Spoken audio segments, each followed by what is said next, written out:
The tenderpreneur kuda kwachitagwirei odonata magroceries nemabohos aiwa kuna General Asinem Sanyatwe's wife aiwa Nyanga constituency.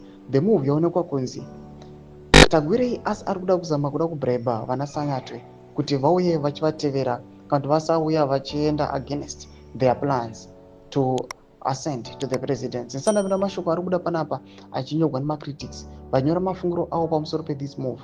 Kuti subscribe like on the bell icon. Team panapa mzimu mobile emergency.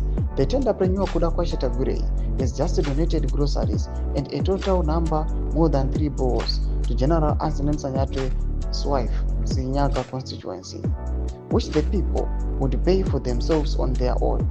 If he had only suffered the government companies, he says.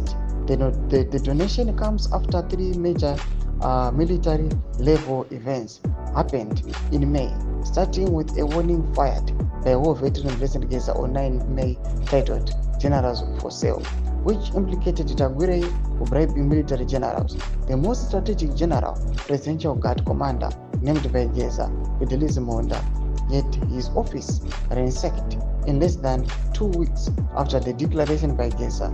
It is just after a petition by a group of citizens was stamped by the Zimbabwe Defense Forces on 21 May.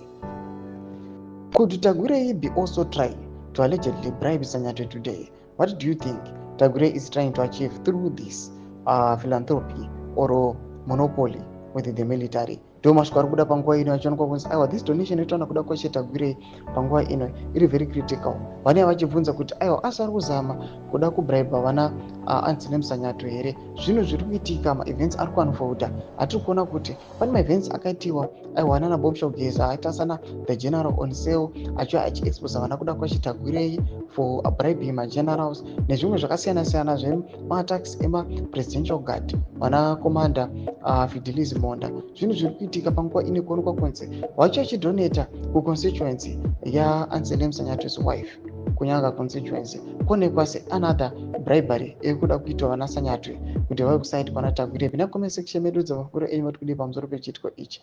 Musama subscribe or like, shut on the bell icon.